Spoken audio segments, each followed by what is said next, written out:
because you don't know those things yet, or what land you would find, whether it'll be Tennessee or whether it'll be Kentucky, and then you have to make a decision. Are we willing? Say for instance we found land in Tennessee. Well, then you're going to be working in Oak Grove, and that's Kentucky. What is that going to do with our taxes? Then we'll have to make a decision. Are we willing to do that? And then another thing I was thinking of too. It'd be a certain period of time. If it was close to a year, I could transfer. But up until then, I couldn't transfer. Yeah. Unless it was an emergency kind of thing, but I don't think they would do that. So I'm just saying, so those kind of things, are we willing to be okay with that, and do that with it, maybe a changing at some, because we want it to change at some point. We want it where you don't have to depend or go to Walmart. But say for instance, we go in that direction, we decide we're going to go ahead and we're going to look for some land, put the house up for sale. Once it's sold, at the meantime, we're looking for campers, whatever we're doing, and we find a camper, because we have to wait for our house to sell. We have money to get a camper, right? Maybe not. It depends. We can use resources. Okay, so then and then we got to find our land, and that land's got to be set up, because as it goes closer to winter months, we've got to have something where we're going to be able to hook up. Right. And we're going to have to be able to be warm. That's another reason that you don't want to wait until everything is out of the window is shut. Yeah. So, then my thoughts were, okay, we put the house up for sale. We find we get a camper, and however that works out, we do something like that. We get a land and we get it set up. And my thoughts were, okay, if for some reason we couldn't find the land right away, I'm just saying, if for some reason we couldn't find the land right away, then we need to be willing and be aware and be okay with the fact that we have to go to a campsite. That means we would be paying $30 a day for 30 days, and we'd be paying about $900. Now that would, if it's $30, and we would be, if we found something, and we would, that would be our plan B. If something, you have to be aware of those things that could happen. Right. You know what I'm saying? Right. Do we want it to happen like that? No. But can we handle it with our finances if it did happen? We'd have to accept it till we found something. And if it wasn't the right timing, it was too cold and we couldn't do certain things, we'd have to wait, and we have to still stay like that. If it went that way, are we willing to put up with it? Are we willing to go through that? We've seen God move, and we haven't had to go through things like that. But I'm just saying, and I think about that. I do know having a hookup, at least for $30 a night, is going to be about $900 or so a month. That would include our water and our electric. But we would be paying rent until otherwise. So I'm just saying, I ask myself those questions. Are we willing to go through that if it goes that way? We don't want it to go that way.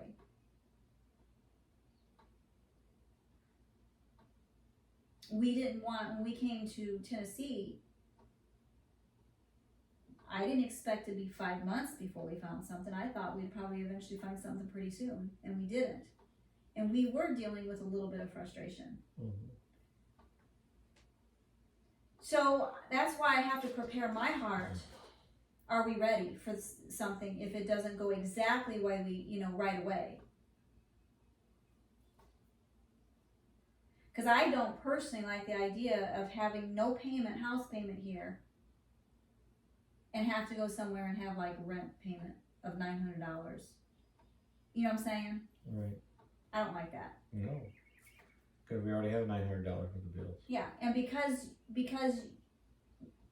you need to work at Walmart for a while till something changes. It's not like we can go somewhere else and stay at our kid's house. And who would want to go back to Illinois and stay there for a long time? You know what I'm saying? So I think about those things.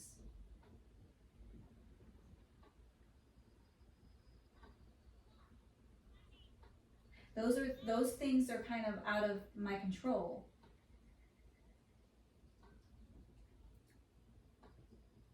I know what I don't want, to an extent. I know what I'd like to see.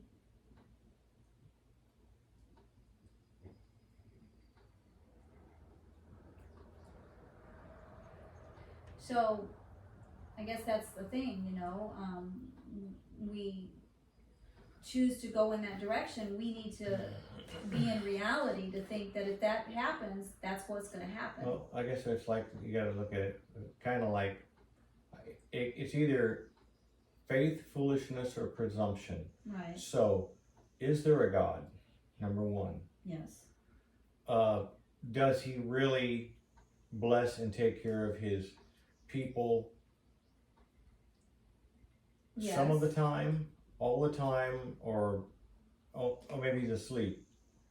Like they said in the Bible, that maybe your God is asleep. How do you determine, though, presumption? Because you've heard people talk out, they've stepped out on presumption and not faith. So, when we left Illinois, all we knew was we had a place to go to. True? Mm-hmm. Right. We did not actually have a church. We didn't have a job. All we knew is we were going somewhere. We got there. I went ahead and after a short period of time got a job. COVID's going on. We looked at a lot of property under the presumption that we were going to buy probably anywhere from 5 to 30 acres, because it depended if Wayne wanted to be involved. He was talking about he'd be interested in buying land. Remember? Yeah. So at that point, I don't know how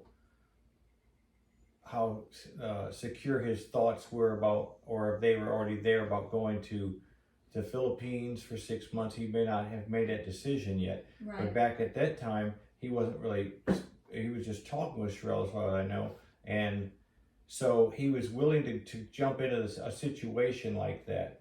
And we kept finding different properties that either you didn't like, I didn't like, or we didn't like, sides of cliffs, neighborhoods that just didn't seem right, far distance from the mainland. Yeah. And so we had all that kind of stuff going. But all in all, we ended up, got a church, got to learn a lot about Clarksville, even though you really didn't do a lot of the driving, but you got an understanding of things. I started going out, but not really. And then, of course, then I ended up working at another job. And then we, of course, we found a house, and all that stuff fell into place at certain times. Got the house, all that. We took a trip and got the car, and of course he gave us a check to help go towards our house. So, and we ended up getting the house because we paid cash for it. We got a superb deal. So we got that, and like I said, if there's a God, and if he does take care, and you are being in faith and you're believing these things, that is either true, and people are either believers or, like I said, there is a difference between someone that goes to church and a believer. Because if you're believing, that means you really believe it. And if you really believe it, you can raise your hand with the sword ready to cut the sacrifice in half and say, stop.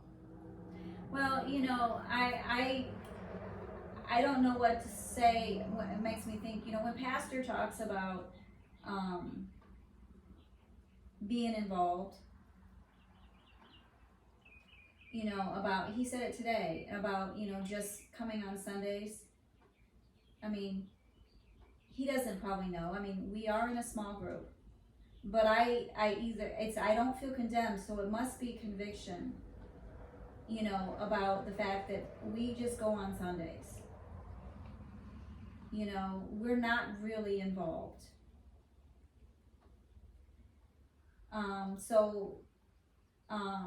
I think I'm picking up on conviction when he says those things, because I don't feel condemned. But you know, anyway, so, and then what comes to my mind, remember we used to hear, and I don't know if I understood it back then, or I don't know if I still understand, but God's perfect will or his permissive will. Remember when we used to hear about that? I don't know if that's solid in truth or what, but God's perfect will or permissive will. God's best, you know, or, you know, I guess if you want to say best instead of perfect. So when it's his permissive will, remember us hearing some of those teachings about that before? Would you say his permissive will is, you know, he's faithful, his mercy, his grace, he takes care of us. Do you think that's what they were meaning when they say permissive will versus his perfect will? I mean, even Brittany has made that statement. She says, if I make the wrong move or fall away from being in the perfect will, she goes, I have faith that God will turn it around and fix it and bring me back where I need to be, right, and take care of me in that situation. And I agree with that. But that's why, you know, I pray for God's best right now. I pray for what he wants right now. I don't want to go around for him to pull us over, because then we have to go through another thing to get where he really wants us to be. I don't want to have to do that. I want to go where he wants me to go. Now, I think because he worked all this out, we're where we're at. But I guess we're at different places in our life. He continues to work on our hearts, and he continues to woo us and draw us to surrender and be willing more and more to bring us where he really what he wants for us, where you know, he doesn't give up on us. So, you know, so as far as should we make a plan to different things and start stepping and doing stuff with knowing and understanding that, I don't know how you want to say it. I thought about that, you know, about, like I said, that if we weren't able to find a piece of land and how that works. So we just have to say, we don't accept that. We're trusting you, God. You're going to get us some land, and we're going to, you know, and we won't be in that position of having to pay that kind of money, you know, at a campsite. You know, because any land we get, we need to have something. That means we have to sit there and kind of have an idea, okay, the money we get out of the home, we need to have a place to live in, and we also need that land to, you know, whether we find something that is fixed up or whether we're going to have to do something to fix something to make it accessible. And so at the same time, you and I don't want that money to go dwindle either, right? We don't want to dwindle any of that money. No. And so the knowledge you were talking about, you know, the research and what you're looking for. Well, I started thinking, well, you have a lot of research you've done years ago about campers and all that kind of stuff, and just different things, you know. So you know, you've done a lot of homework about certain things, and so, you know, as far as a piece of land, if you find what would be ultimate desire, we find a piece of land that has already got the hookups. I agree with you. Totally. Now, if we weren't able to find one, then I guess count the cost, you know, of our direction. You know, if we weren't able to find one, then, and we had to put a pad down, or we had to pay for electric or pay for water hookup, what would that look like? Approximately what would we be looking at, so that we are not like, what do you call it?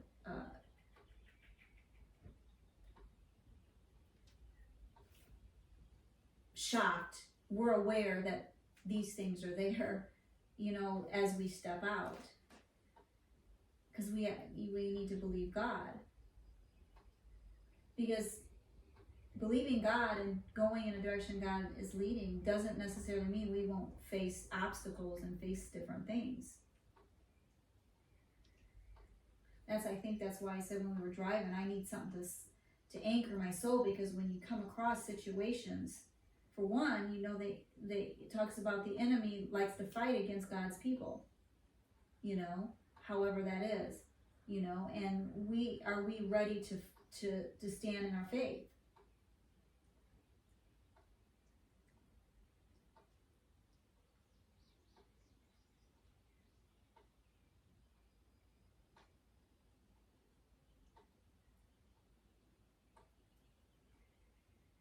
Your turn.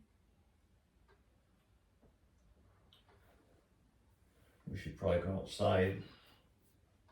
Okay. It's sunny, but it's nice. Now you understand when I'm talking, I'm not saying yay, nay, no. You know, I'm just, we need to talk this out, We're just talking. you know.